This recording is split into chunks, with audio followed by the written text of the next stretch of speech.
And this is either the most insular panel or the most global panel, depending on how you see it, because Mike De Leon is either the greatest film director, Filipino film director, or the worst kind of person you've ever met. I've had the personal pleasure of being hired by him and fired by him about 6 or 7 times. And yet I'm still here moderating this panel. I'm very proud to have these gentlemen sit at this panel with me. But first, an introduction. Can we have the slide, please? Only one slide.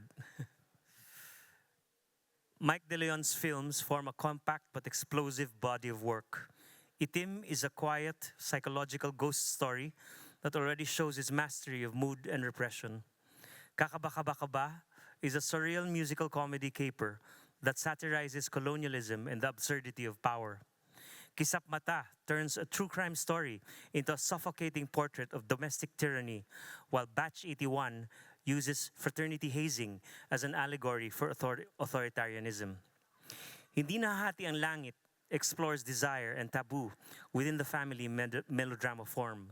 Sister Stella L. combines political cinema and spiritual crisis to capture the awakening of resistance under martial law. Aliwan Paradise, his segment in Southern Winds, imagines a dystopian Philippines ruled by media spectacle. Bayaning Third World deconstructs the idea of national heroism through a meta-film about making a Rizal movie. Citizen Jake, his last film, is a noir-like reckoning with legacy, privilege, social media, and the unfinished trauma of dictatorship. Together, these films show De Leon's evolving critique of power, memory, and the Philippines itself. Mike De Leon is a rare filmmaker whose visual precision, moral intensity, and formal daring fused into a body of work that not only defined the psychology of Philippine cinema, but revealed the hidden structures, familial, political, historical, through which a nation sees itself. We speak of De Leon as a visual filmmaker, but what does that actually mean? His frames are not merely composed, they're constructed arguments. We may also argue about that. No. They're intertextual not only because they draw from literature or journalism, but because they're in constant dialogue with politics, painting, photography, colonial memory, world cinema, genre, theology, and all the unseen forces of the archive. The intention of this panel is not simply to honor the filmmaker Mike De Leon, but to examine the mechanics of his film language, how his films think, how they converse with other texts, and how they travel across history and geography. The constantly renewed international attention to De Leon and his passing this year mean that how we frame his work now will help determine how the world understands him as an artist. Thus, this panel is not merely commemorative. He would have hated to have a commemorative panel, actually. He refused to have a wake, no? It is curatorial, interpretative, and forward-looking. I'm going to introduce now my fellow panelists. And I'm deeply honored to have them. Patrick Flores' work has shaped the way we think about the image in the Philippines, not only in art, but in history, colonial memory, and contemporary culture. As Chief Curator of the National Gallery Singapore, Professor of Art Studies at the University of the Philippines, and Director of the Philippine Contemporary Art Network, Patrick Flores has consistently interrogated how visual forms negotiate power, spirituality, and the post-colonial condition. His insights into pictorial language, iconography, and exhibition making offer an essential lens through which to reconsider De Leon's films, not just as cinema, but as visual systems. If Patrick situates the image in the space of visual culture, Nick Deocampo brings us into the terrain of history, archive, and cinematic memory. As the foremost historian of Philippine cinema, filmmaker, scholar, and teacher, Nick has not only documented the evolution of our film language, he has preserved it, fought for it, and theorized its relationship to nationhood, sexuality, technology, and the politics of seeing. I promise that the talk will be funnier and more sexual. His work reminds us that films do not exist in isolation, but live within infrastructures, institutions, and ideologies. Nick can speak to how De Leon's films did not just reflect history, but intervened in it, how they exposed the invisible architectures of power. Vincent Paul-Boncour brings a crucial dimension: the global circulation and recirculation of cinema. As founder of Carlotta Films, in fact, he just flew in for this panel. I'm so proud, from Lyon. Thank you for dignifying our pavilion. He has restored and distributed some of the most important works in world cinema, Philippine cinema, in fact, no, shaping how film history is seen, taught, and canonized. Carlotta Films has already released the work of many Filipino filmmakers, placing them in the same company as globally recognized and revered auteurs. Vincent allows us to ask, how does Mike De Leon travel? Visually, culturally, politically, when removed from the Philippine context? And what frameworks are needed to make his complexity legible? So there's a lot of words, but Mike famously did not use a lot of words when he wrote his scripts and he did his movies. I'm going to start this discussion. It is a conversation, no, but I want to start with visuality, no, since we talked about that. No, De Leon's images, dynamic and movement, are often described as painterly, no, or controlled or architectural. If you have not seen any of these films, I promise you, each film is a rewarding moment. No, it will be a rewarding moment in your life. No, but beyond style, what kind of thinking do these visuals perform? How do they construct meaning? I think I want to ask Patrick about that, no, about how, since of course you have very few people know that how deeply your background enters film, no, and comes out of it, no. Thank you, Sarge, for the thesis defense questions that you I'll have you know I'm the least educated person here. that you shared with us. My undergraduate thesis was on Mike for my BA Humanities Humanities degree in the university. But anyway, the question is on the image, right? What kind of image does? Yeah, I studied that question, and I think the image of Mike is a reflexive. It's a reflexive image. It's also an emergent image. It's not a fully formed object. It's more interested in becoming, no? In becoming. I'm looking at the photograph in a team that is developed and becomes some kind of evidence of a crime or a clue to the death of a woman. But that like in Angelo Antonioni's Blow Up, right? That the film becomes which happens to be his favorite film, huh? Antonioni's Blow Up, no?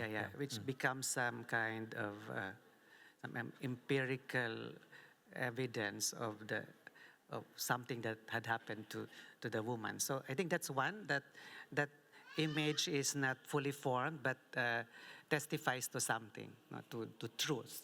But that truth is also not dependent on the image, because there's another system of that leads June Torres, right? The character to the truth, no? Like folk mysticism and so on and so forth. So photography as technology and the folk mysticism intersect. I'm also interested in the the slum, the image of the slum in Aliwan Paradise, that is quite highly mediated, yes. Also corrupted, and then performed by Filipinos. And then finally, the last image in Sister Stella L, of Sister Stella speaking to the audience, breaking the fourth wall. I think that's like a Brechtian moment in Mike's films, in the filmography of Mike, that is picked up by Aliwan Paradise, which I think is the most Brechtian. He's Brechtian all over the place, no? Yeah. So I think, to answer your question, it's a reflexive image. It demystifies itself, and also it's emergent. It's an image that is becoming, not fully formed. Yeah. We say not fully formed. Perhaps Nick, you have an input on that image that is emergent or not yet fully formed, because in his process, no, Mike hardly speaks about his intellectual process. He talks about his filmmaking process. No, The images in Mike De Leon's films are, for me, the most significant. And there is one particular film that in the new book that I'm writing on Mike, I make the claim that he may be the only Filipino director who made a film that is founded purely on images. As we all know, the movie industry in the Philippines, being a clone of Hollywood, is very narrative-driven. It's the script that really is the Bible for the film. But there is this one film that is a class unto itself. It's called Bayaning Third World or Third World Hero, wherein it is the image that drives the narrative to unfold.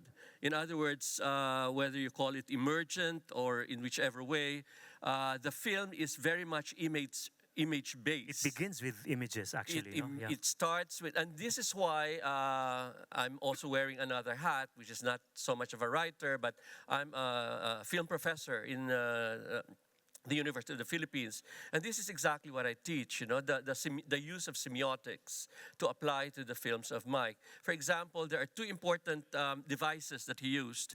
The film opens with a series of images that try to construct nationalism.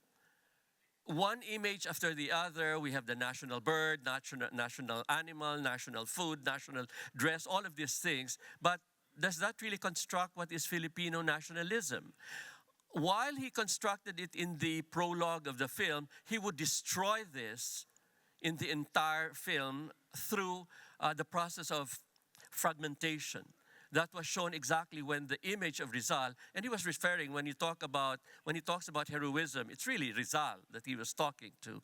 And so there's that image where in the image, the bust of Rizal, the sculpture of Rizal, falls on the floor and it scatters, and the fragmentation is making evident what exactly Mike De Leon tries to do with this image of a collage of images that tries to deconstruct and therefore demystify the hero.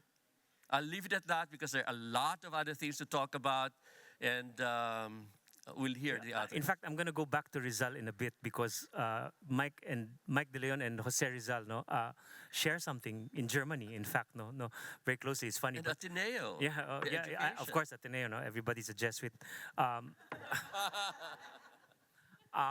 But Vincent, this is a great moment for you too, because you're wearing your itim shirt, which I'm going to get from you later and put on. But really, what drew you to his imagery? You are steeped in film imagery. Yes, so I'm wearing the itim T-shirt, which is kind of a replica of the original T-shirt that the team was, and the director and the technician was wearing during the shooting of itim, and we discover the movie in France 4 years ago, I believe, and it was launched in Cannes Classic, and the film itim was never released in France, never shown in France. It's so important. It was in 2022 Cannes Classics, no? Yeah, exactly. Yeah. So it was 3 years ago. Yeah. So it's important to have a French distributor, DVD publisher, book publisher, and working on all movie all over the world, loving Asia and loving more especially Philippines. And it's true that Filipino cinema is really almost doesn't exist in France.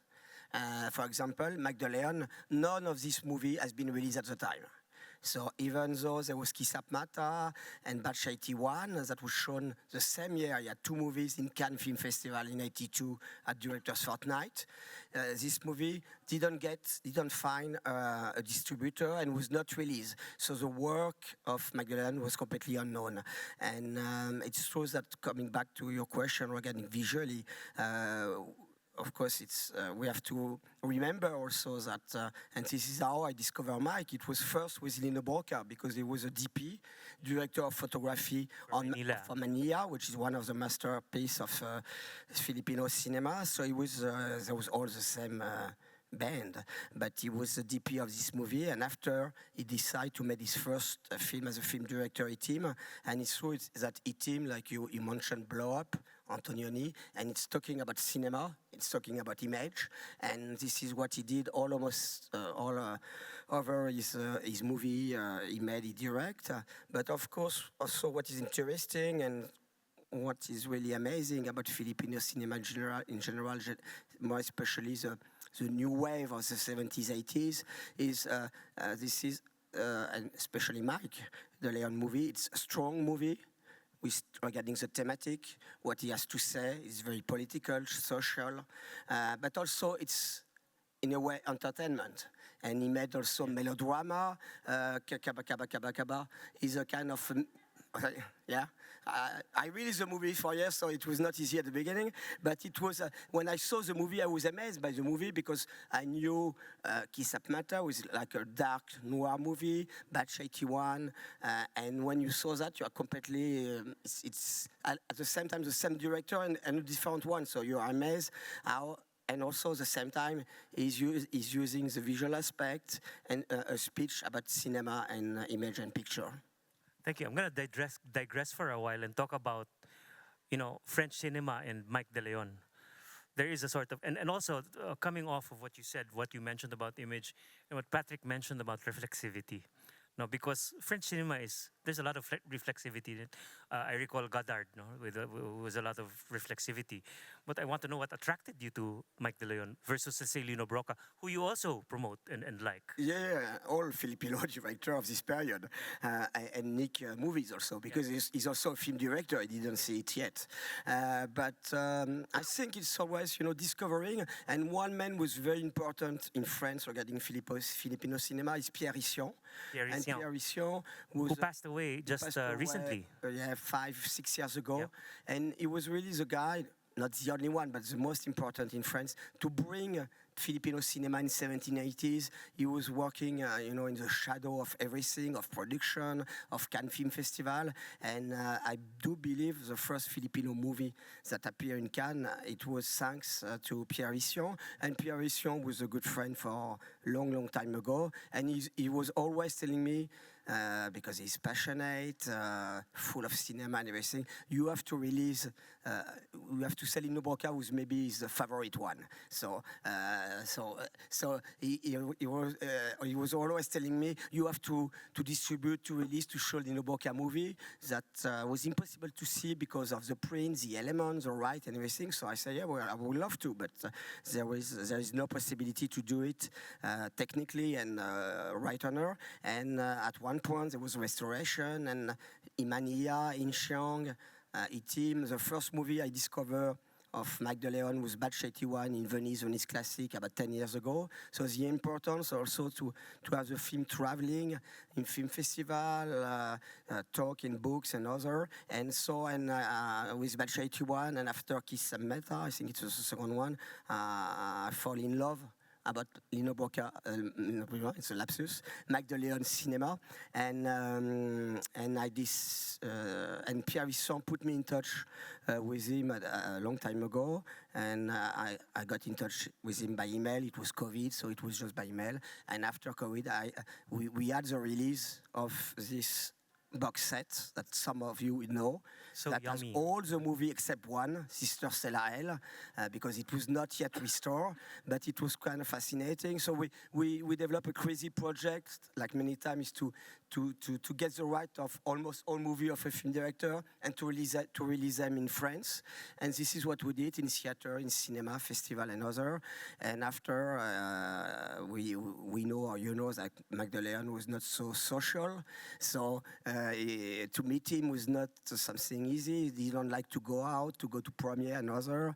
And he always serves the same food, every time we meet. But after COVID, I went to Philippines for the first time, and I met him. And also with Nick at UP University, we had a great evening with a launch of the box set. Max said he was coming, not coming. Finally, he came. And it was an amazing moment. I will never forget, and people who was there will never forget. Thank you for that. No, I'm gonna go back again to the concept of image in his films. No, in French cinema. Sorry, this is the last thread about image. In French cinema, you may say that image produces ideology. No, in a way. You know, would you agree that, for example, in Mike's cinema, his ideology produces the image? I don't know how that I don't know how Mike then proceeds to make Philippine cinema his own, to make cinema his own as a Filipino filmmaker. But having known that he presented at Cannes at the Directors Fortnight both films in 1 year, no, which is an unprecedented, is a real record, no, that's something else, no. How did Mike make an image his own?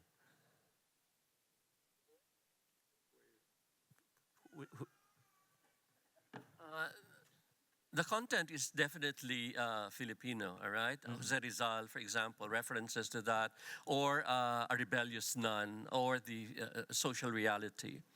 But this is where I step back and do not just look at the image as the all tantalizing element that produces As a image. central sort of, yeah. No, it's not.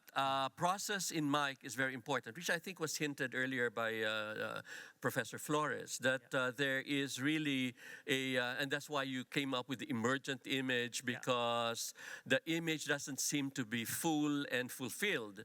Because with Mike, process is also very important. For example, and I'm not just going to rely on the French. I don't think Of course. the content may be in French. There are a lot of this maybe insinuations and inspirations, but I really looked at the Brechtian that was brought up earlier. Right. As really the informing element in Mike's film.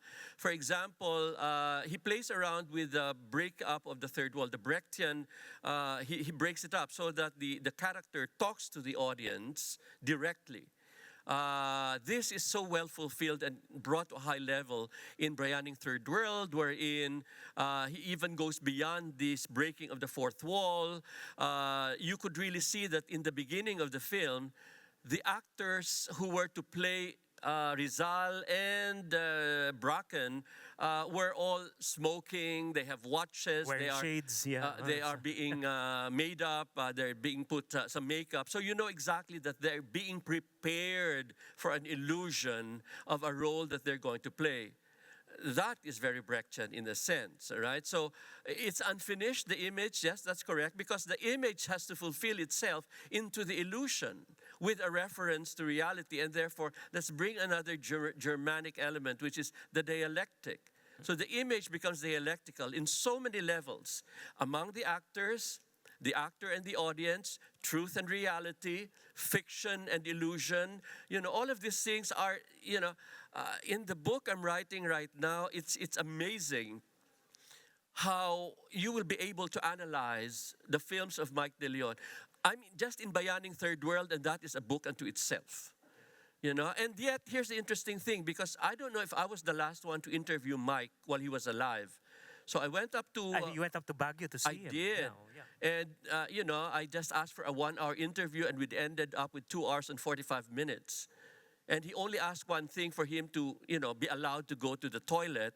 But for 2 hours and 45 minutes, he never stood up and just got rooted into the... What a wonderful discussion.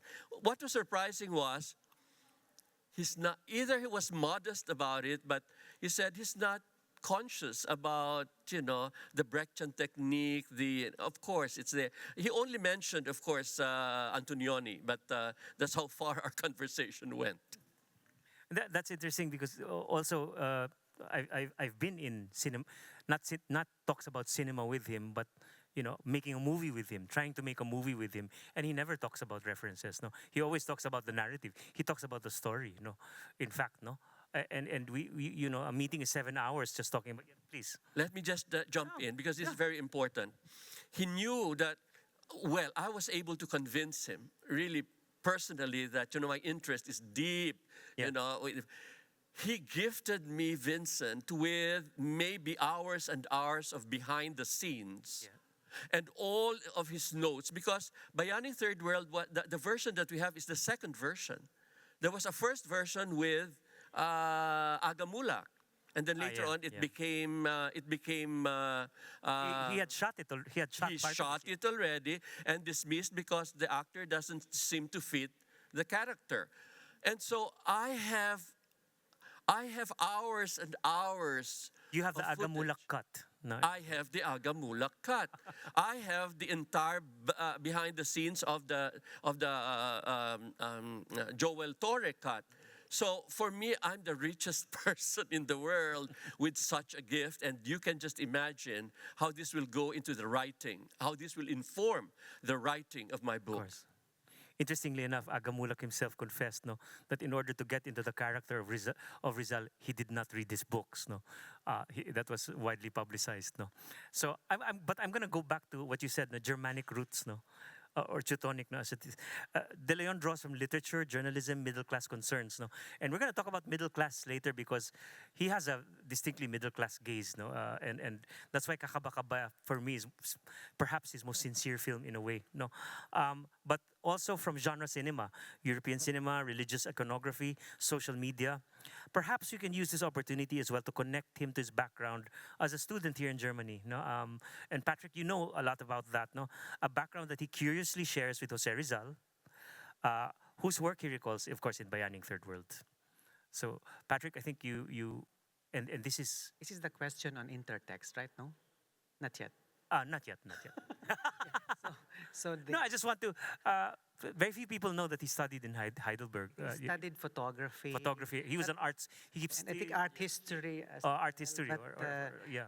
not for a long time. Yeah. I think He quit and he came back home, no? Yeah. So he did have his start here. And Yeah, but I think in one interview he said he didn't really focus on that. It's a bit unremarkable. But it is cited as a moment in his formation after Ateneo, right? After Ateneo, also studied guitar, right? Classical guitar, I think. Yeah. But what I know and what he told me was that, yes, he was a photography student. Then he has so much time in his hands. Then there is a theater where world classics are being shown. And it was his own narration when he said, then I went there, he's not into cinema. He's not interested in cinema. That's his first official statement. And then he went in and then saw Blow Up by Antonioni and everything changed. So one single film can change a career of somebody. So it's not photography anymore. But there's something much more interesting that maybe Vincent can talk about later on. Mike De Leon belongs to a film producing family. We cannot take that aside. He is an heir to the most important film director of the 50s who made classics. This is Doña Narcisa Sisa, all right, who owns, at the age of almost 70, that's when she started making films. She set up LVN at the age of 68. She set up LVN, all right, and then later on, this was it went on to the father of Mike, and here's another psychoanalytical thing that excites me so much, the relationship between the father and the son. And there is so much animosity between the father and the son, all right? And then later on, the father died, and therefore the kingdom, the empire is now his, But that's the time when all studios just fell, just collapsed. And therefore, independent filmmaking is the next thing. So he had all the resources to make films. That's very interesting also because Mike is really firmly like upper middle class as a filmmaker, and he had no problems raising funds. It was his own funds. He produced his own films, and you can see it in the product. But now when we come to in other words, it was quite easy for his films to become global products, in a way. Yes, and this is the question for Vincent. Now, we recall Mike's strong beginnings as a global filmmaker with 2 film screenings at the 1982 Directors' Fortnight at Cannes. Once his films have left the Philippines, what happens? No? Do international viewers see the same films? because you are at the forefront with what Carlota films, no? When you distribute the films and you get feedback on them, no? What gets lost or revealed in translation or restoration or revival? You were there at Cannes Classics in 2022 as well.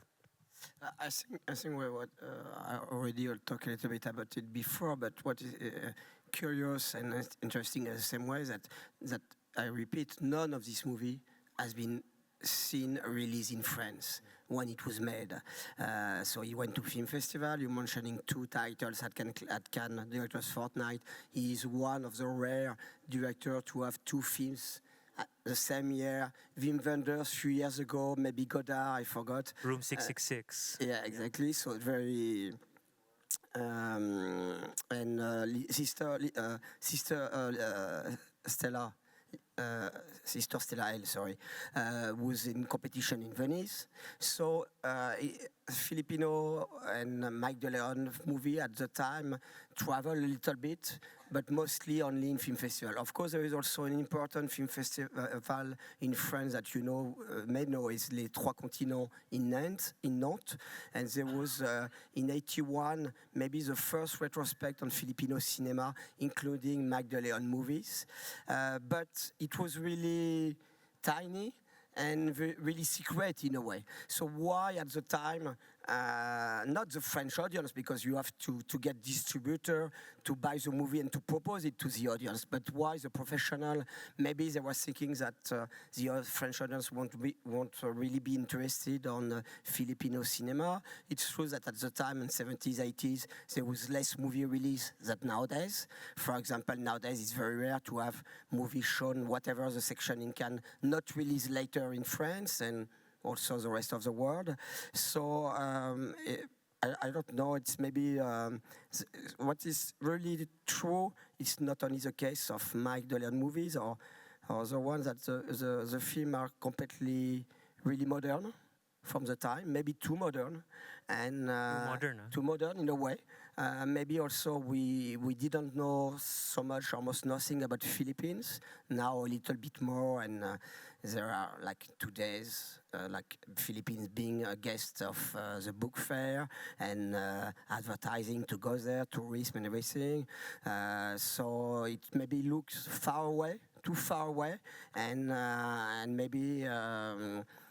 French professional or the rest of the world were thinking it was maybe too soon, too early, I don't know. And when we arrived, not only us, but maybe other distributor, and when we saw the movie as an audience and as a professional, I said to myself that really these films are talking of nowadays. Of course, it's talking of the time, of the political situation, martial law and everything, but they are completely accurate, and I do believe they can talk to an audience nowadays for all these reasons, and also because when you have a great work and director film work in front of you, it's just an evidence to be able to give it and to make it discover to the audience. And have you had like you distribute his films, and have you had like personal feedback from those who are fresh?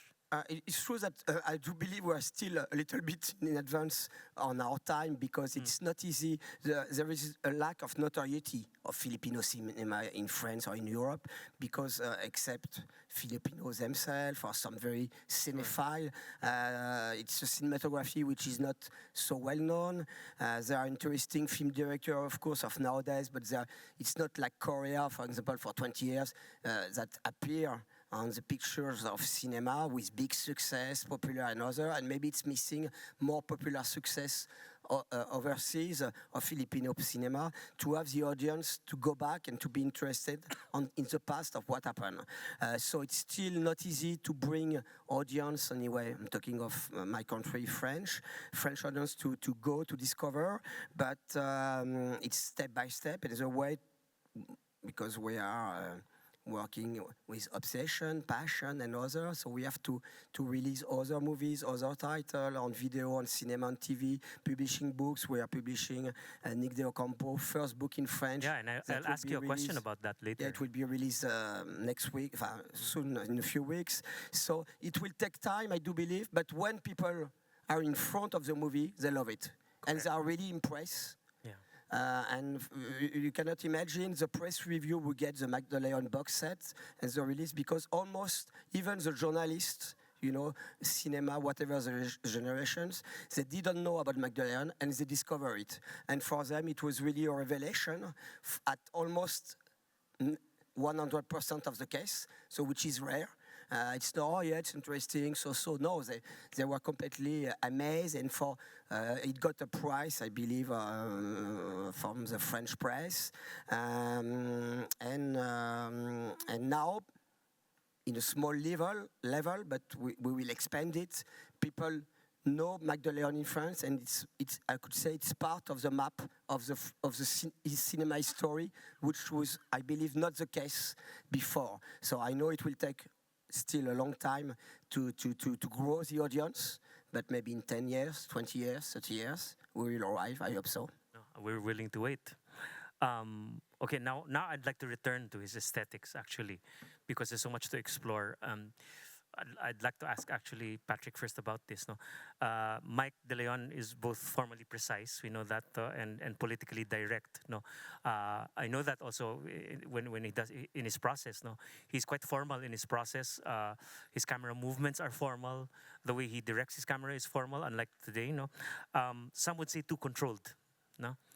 Of course, you may disagree with that. No, others say that this control is exactly why the films are devastating. No, is there a contradiction between formal beauty, no, and the political urgency of his cinema? No, which actually, for example, in Batch 81, it really flattens into devastation, into violence. No, or do they intensify each other? No, this formal sort of approach to filmmaking, and the sort of violence and devastation that he wants to show. No? The top of my mind is Batch 81 and also Kaba, no, which is orgiastic in its ending. No, Yeah, that's quite a difficult question, Sarge. But sorry, I apologize. but I think that one potential in the work of Mike is the fact that the image, aside from being, like, as you mentioned, precise or like maybe fastidiously produced, no? Fastidiously produced, Yeah. that's a perfect term for it. You know? But I think he also creates a space for the image to be possessed, right? Or to be haunted. And I go back to Itim, because the photograph, aside from being created by the technology of photography, is also a medium, becomes a medium and becomes possessed, right? And then it leads him to this final seance session. Yes. That is tragic. Huh? But it also liberates them on the eve of Easter, no? Because the truth is finally revealed. So I think that the hauntedness or the possession of the image is also of interest to me as a critic of film, and that it creates an entry point into the folk. Yes, into the folk. Into the folk. Yeah, into the folk, which yeah. is which permeates Itim. And also the folk, and then later the feudal, and then the patriarchal. So I see that really in the work of Mike. But there is also disruption in the work of Mike. He disrupts it with dream sequences. Yeah. Right? As in Itim, and in Kisap Mata, there is this waterfalls sequence. And then finally, I think what is underdeveloped in the criticism of Mike De Leon's films is music. It's disruptive. No? The music is disruptive, but it also is, I think it enhances meaning. Like, I'm thinking of, like, Kung Mangarap Ka't Magising is really around music. It's almost a musical. It's almost a musical. Yeah. And Kakabaka, Yes. of course. It's a full musical. But Especially with the Ama Namin Yes. sequence. And finally, the cabaret. The cabaret sequence of Aliwan. Batch 81. Batch 81. Is, I think, one of the best scenes in Philippine cinema. In its disruption of and the insinuation of the fascistic, no? Yeah. Yes. Yeah. And yet, no, there's still tight control in terms of the filmmaking technique. No, but maybe Nick, you have something to say about that. No, about the his aesthetic control versus how his narratives play out and sort of let loose. No, toward the end. No, also. Yeah, technique is very much a part of the poetics of Mike De Leon. To think that he did not go to film school. No, also. Yeah, but he watched a lot of films. I mean, his access to films, his film collection is huge. So one can say it's self-taught, but one would also like to think about what about his breeding, because he keeps going back to his childhood, that he was always on the set.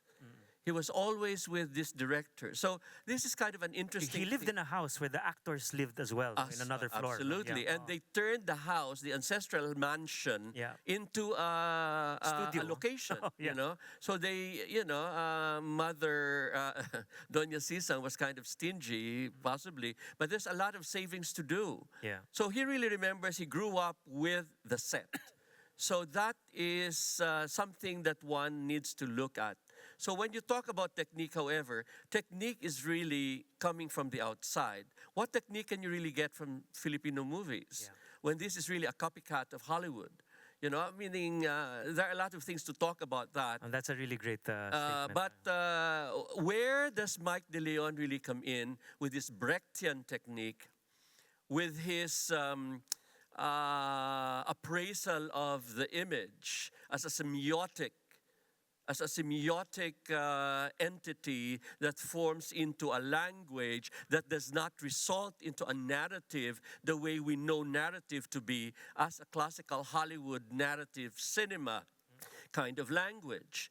Suddenly, this whole idea of disruption, of fragmentation, you don't get this from a Filipino movie, because the Filipino movie is sit back and relax, which is exactly the ideology Relax of and watch a Hollywood. movie, literally. Escapism. Yeah. But Mike De Leon otherwise drives you into waking up and seeing exactly, even the music, which in normal Filipino movies would soothe you and make you feel good. No, suddenly it is a commentary, which again you get from Brecht and his Brechtian theatrical. Did he have experience in theater? I mean, was he exposed? No, I don't think so. He did not mention anything about theater. So how did this inform his work, and how did it enter his work? No. This is by viewing maybe the movies. That's why I want to see what is in his collection. Whether, how much of a German cinema. But you see, I mean, talking of, there are some filmmakers here.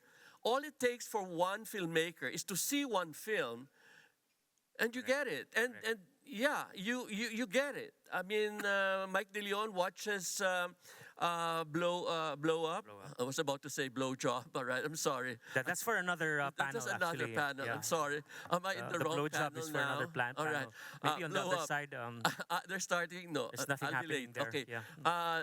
About the image, I mean, that is what it's all about. The image and the whole idea of the photography as a sign of a crime. As the haunting. I mean, all of these things that Professor Flores is telling us, you see this imbricated or coated over in many of Mike De Leon's films.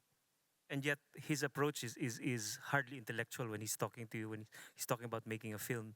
That's the surprising thing, because I'm almost the one giving a lecture to him, a semiotic lecture. On his and own he's film. listening there and really amazed at how I can tear his film apart. And then suddenly I asked him, are you conscious about this? And he said, no, what's semiotic? So suddenly I have to give a lecture. And he was not pretending, I'm sure. No, I don't think he was not pretending, no? No, the sad thing is he did not allow me to video him, because during his last years, I'm sorry to really say, and I'm really sorry to see him, he was bag of bones, I mean, he was really sick. Yeah. And he did not grant interviews. I was just lucky I had that interview. And so I have close to 5 hours of interview. And I was gifted with the entire collection of his Bayaning Third World behind the scenes. And you're lucky also that he didn't email you to tell you to delete all your interviews, because he had done that to so many Really? journalists. I didn't know. Email them, tell them that he would sue them if No, they ever, yeah. I already immediately transferred them to 3 hard drives because And you anytime you he did not would open just- your email. Yeah. No. At this point, I'd like to ask the audience if you have any questions.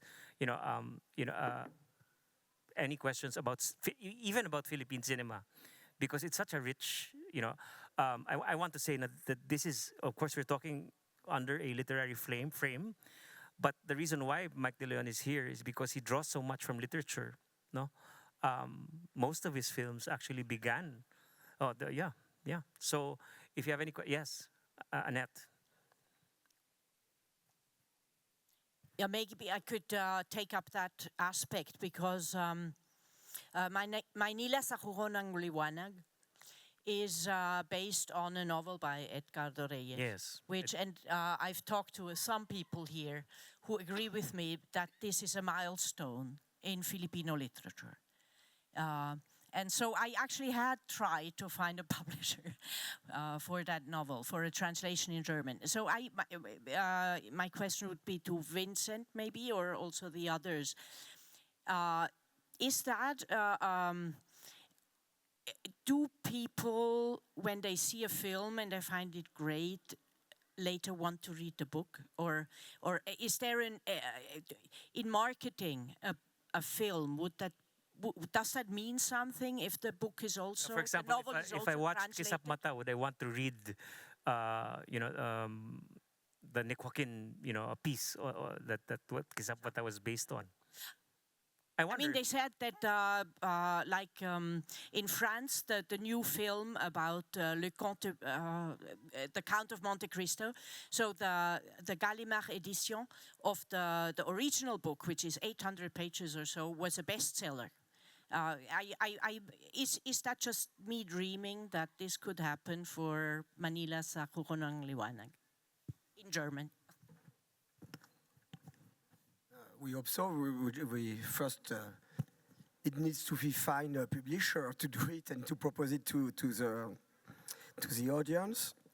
So yeah, it's kind of classic, I would say, about old cinema stories. There have been so many adaptations of movies, movies adapting novel, whatever the decade, the century, and when the film is there is a new publication of the book and everything. You are talking of, in French, Le Comte de Monte Cristo. Right now, François Ozon is releasing L'Étranger, The Stranger, by Albert Camus, which is one. Really? Yeah, it just made a new adaptation. So, of course, you could find The Stranger all over the year in the bookstore, but it will come back with a new edition, and usually the poster of the film. So, and it can give a new attraction, a new release. And when I saw The Stranger, L'Étranger à Venise, I didn't read the book for a long time, and especially on this one, I want to read it again after seeing his adaptation.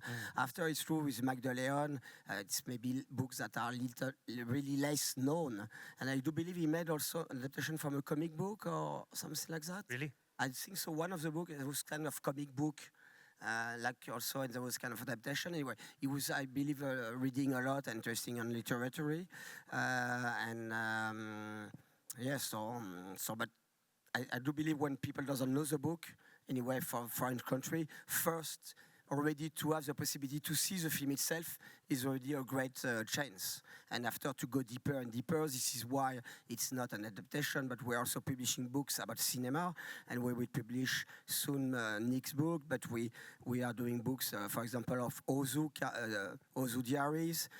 He was writing all his life, daily life and everything, and about Philippine and other, and to create bridges between all the media, between the possibility to see films or discover the work of the film director in cinema, on video, on VOD, TV, but also on books, and to know more about the film itself, the film director. So it's not the novel, which has been or will be adapted, but also literature, the literature about cinema is very important because you can, as Nick is doing right now, you can say so much and having so much interesting thing about a film director that even yourself you will not discover by your own eye. So you need to have a specialist, historian, writer to write about cinema, and I believe there is an audience to buy and to read books about films and cinema. Yes, please. But really be very careful if your literature goes into the hands of somebody like Mike De Leon. Yeah. On the one hand, he can be very respectful, but only respectful in Maynila sa Kuko ng Liwanag because Lino Broca was the director. Then he was very respectful with Nick Joaquin when it came to Kisap Mata. But as I said, in the later career of Mike De Leon, because I could see his entire trajectory, he did not produce so many films. During his last years, he just blew his way around. So the classic Noli Me Tangere was he absolutely turned into an anti-literary film. And happiness for cinema, for us in cinema, because this is one of the most cinematic masterpieces. You know, I teach the ontology of the cinematic image, and you know how hard that is to be taught. In other words, you really go to the foundational, basis of what cinema is. And I'm sorry, I know that we are in a literary book fair here right now, but please get your hands off the moving picture, because what I'm trying to say here now is the movie industry in the Philippines, being, as I said, a copycat of American, it's a slavish translation of the film, of the novel into the film, so that any missing scene or a chapter in a film that you cannot find in the film is just a death sentence for you. Oh, it's not there. Why? How? Controversies come out. But cinema is motion picture, and literature is a word. We have words in cinema, but in fact the comparison is very bad because there's a film language, but it is not language-based. I'm talking of Charles Sanders Peirce's semiotics, the American, not the Barthian, Foucauldian, the European one, but rather the image as the producer of meaning and meaning of knowledge and knowledge of pedagogy in the end. Because for me, as a teacher, that is my ideal route. So that's what I think we need to consider, that should books written as novels, how will they fare? Is there a barometer that this will be a hit, that producers and audiences will watch it? Not anymore with this generation. With the manga and the special effects and AI, excuse me, but we have now found our photographic, our imagistic roots. And literature can just be one inspiration. On that note, I'd like to know what you think of Mike's relationship to literature, because I want to talk about, well, first of all, this Bayaning Third World, which you talked about, where he really disrupts Rizal's work. He was blasphemous. Yeah, blasphemous, pretty blasphemous. No, I mean, people walked out of the theater. He destroyed Rizal. He dropped Rizal, and that for him was what the film was all about. Stop believing in icons. So the image dropped, and that was the climax, the high point of the film. Besides his obsession about Rizal's retraction, no? Absolutely. No, but I also want to talk about then, when talk about literature, his relationship, his viewed relationship between cinema and literature. I want to talk about Sister Stella L. Because when he shot Sister Stella L, he said, oh, okay, I'm going to shoot it. I'm going to follow the script of Pete Lacaba. We'll just blindly follow it. We'll shoot it like it was written. They had that kind of respect toward it. And so he feels, I know for a fact, that he felt at some point sort of removed a little bit from Sister Stella L. Like it was not his child, or it was like, just once removed from him, Keep in mind, literature has nothing to do with Sister Stella L. No, I'm talking about the text. But rather, yeah. one thing you need to know about Mike De Leon is that he's not just a fiction filmmaker. He was, and I come from the alternative, radical, indie part of cinema, for those who know me. And we claim him to be part of us because he made anti-dictatorship films in the most unpopular form, which is called the Super 8, which is one of the classics in Philippine documentary. He made, these are the things that fuel the political films from Sister Stella L down to Jake, Citizen Jake. So there is something that you need to consider in the aspect of Mike De Leon's personality as a filmmaker. He was not just, slavish to the literature and to the script, but rather overwhelming his work is his attachment to reality and his anti-fascist, anti-dictatorship, and even anti his own class, but he cannot get away from it. That is the He biggest could not get contradiction away of from Mike. his own class. No, He wants to get away and contradict his class, but he cannot. that because- produced his very films. Absolutely. But you might want, less quickly, you might want to look at Sister Stella L in the context of the documentary Yes. of Mike. No? It's Signos, right? Signos. Signos, right? So yeah, if you want, yeah, it's Signos, right? So I think Signos and Sister Stella L can be seen as like a constellation. Constellation, Yeah, yeah. yeah. Wow, I can't believe we've been talking for an hour and there's still more to talk about. So I have 35 questions left and 300 slides in my deck. But finally, as De Leon, as Mike De Leon frames, we never call him De Leon, no? We just call him Mike, no? As Mike frames the canon of Philippine cinema, which he probably would have disliked also, no? What have younger filmmakers inherited from him visually or structurally? No? What remains inimitable and what should be used as a starting point? What will his cinema do in the next 50 years? No? And I'm also going to connect it to his sort of weird, tenuous love-hate relationship, not just with cinema, but with filmmakers, no? Not just with Philippine film, but with Philippine filmmakers, writers and directors and producers, and even the audience, no? So actually, each one of you should have a interesting perspective on it, no? Perhaps I can begin with Patrick, no, because you mentioned that he was your dissertation. It's a modest BA thesis, Sarge. So nothing. yeah, modest Almost like BA nothing. thesis because he has Yeah, but, 300 doctorate degrees. But I think maybe the gift of allegory, is Mike's proposition to the younger generation of filmmakers how to pursue the promise of allegory. His films are like maybe until Sister Stella L, with the allegory of maybe the authoritarian personality or the allegory of false consciousness. It's very fitting because we're in Frankfurt, the Frankfurt School. Yeah. So I think his critique of that might And be, do you think contemporary filmmakers, that know his films, have grasped that?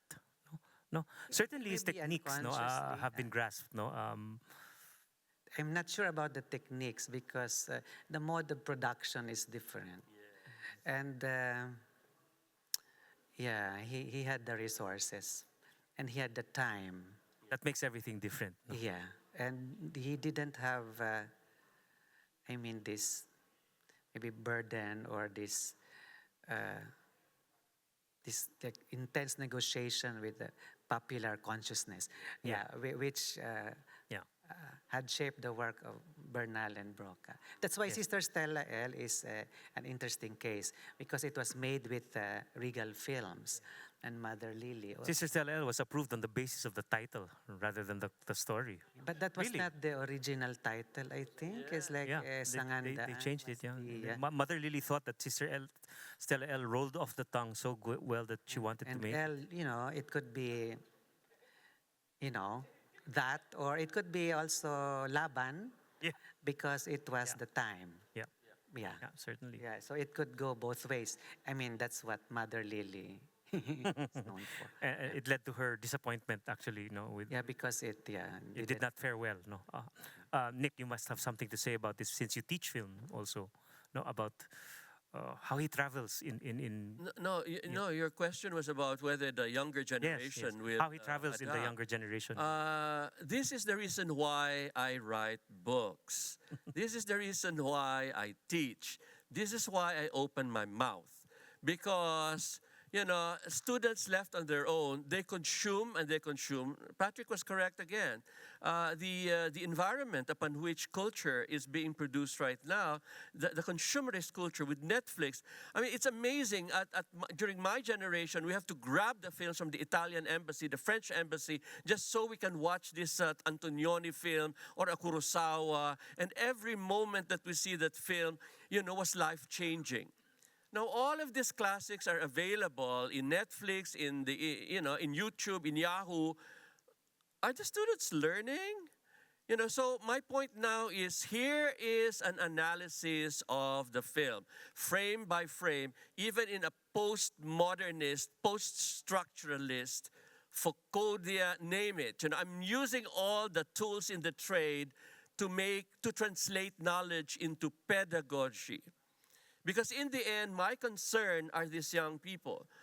That ahead of them was Lino Brocca, and most especially when it comes to cinematic technique and language in a most innovative sense. We have problems with Brocca. I adore him. I have wonderful reviews about him. But Mike De Leon is a class unto himself because of this unbelievable sense of the cinematic, meaning the use of exactly how you premise this discussion, the image, and then the technique. Yeah.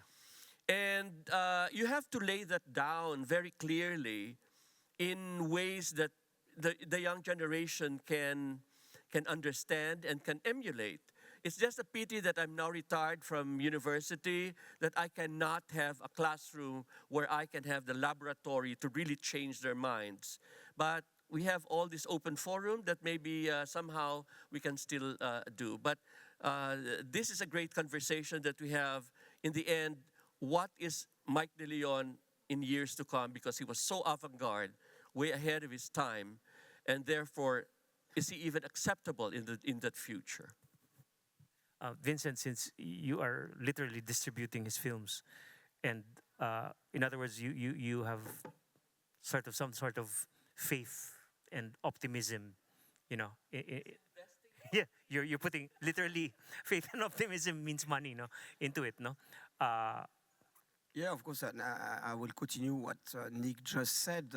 Nick is doing it by talking to the audience, presentation, Q&A, books, and other. So we are doing in a way, not the same way, but different way, but showing the film, releasing them, showing in festival in other countries. For some title, we are representing international rights, so we are also trying to make them discover not only in France, but the rest of the world. And this is how we are keeping his work alive, and unfortunately it disappeared just a few months ago in September, and the reaction on social network was amazing. That because he's not the most well-known film director, we know he's very known and respected in Philippines, but for the rest of the world, he's less known of youth people, and I saw the reaction of social network. It was kind of shock for Filipino people all over the world, but also for the rest of the community and cinephile audience. So, and I didn't expect that at this level. And also, just one last thing, that talking to him, and he was also, I think, he was careful about the image and the way to talk through cinema. And even on the past years, for political reasons, he was doing some short movies on video, putting them on Facebook. Yes. And he was very active when the election was arriving. Very angry, short very angry, of course, but he was angry, but also angry, and using cinema as a way to talk. Yes. And it was very strong, and this is what we like and what we can see on all of his feature film, but also on Seniors, the short documentary, and all these small video capsule he was doing for social network, and was very active on Facebook, for example. Yes. In fact, that was the only thing I wrote for him at the end, eventually. I think we have a question from the audience. I'd like to recognize actually our national artist for film in the audience, Kidlat Tahimik. Thank you for attending. Yeah, I know we're running out of time, but I need to ask Sure. I need to ask about Citizen Jake, no? Because that's often not included in conversations about Mike De Leon. But I think it's important at least one way. It's his last film. It was done in 2018. I think there was an 18-year gap between Bayaning Third World and Citizen Jake. But it's a film that seemed to directly confront some of the burning issues of our time, diba? If you recall, political dynasties, disinformation, etc., etc. But considering it's like hardly been mentioned here, considering it's his last film, is it safe to assume you guys don't think it reaches the heights of the classics you've been spending the last hour Thank you for discussing? asking that question. I mean, I happen to like it, but I don't know. I want to know your opinion. So, yeah, thank you for asking that question because it's kind of the elephant in the room. I don't know. Some people, But why should it be? yeah. I mean, we are looking at his career, we are looking at his films, and some films, resonate much better than this. So it was his last film, and I'm sorry to be snooty about it, and so what? I mean, is that a basis for the appraisal of a film, that because it's a last film? There are some merits, but we have to look at it for what it is. Absolutely, the content is something to talk about. In political filmmaking, but how does it compare to his other political films like Sister Stella L, or, for example, Batch 81, wherein, for me, this is a classic anti-fascist film, and look exactly, technique has been mentioned. That's my problem with Citizen Kane. You liked it? Citizen Jake. I can say I really liked it. I was bothered by it, but everything was on the level of content, and we can talk as much of content, like any other film. It's just that this one has, you're correct with the appraisal. It confronted very real issues, but so did Sister Stella L. So did Batch 81. But then again, there are other elements, and as we see, cinematic elements, which is just hard and too long to discuss here. Those things do matter in our appraisal of what the film is. I hope it answers your question because I was also privy to the process behind Citizen Jake, and it did go through a very different process. And also it was his first sort of fully digital film that was completely digital, also in the editing room. So that was also very new to him. But Vincent, going back, and connecting it to what Nick said, and this is the last point, where you said this is why you write books. No, you are publishing Nick's books, and in one of them, in the books that's about to come out, there is a chapter on Mike De Leon. Maybe you'd like to talk about that because you were supposed to bring it here to the book fair. I hear. It's still on printing, so it will arrive soon. But I bring some other gift for you. Don't worry. And this one will have been to be on sale. So I think the person who will talk the best way about the book is Nick himself. But it was always the idea we discussed.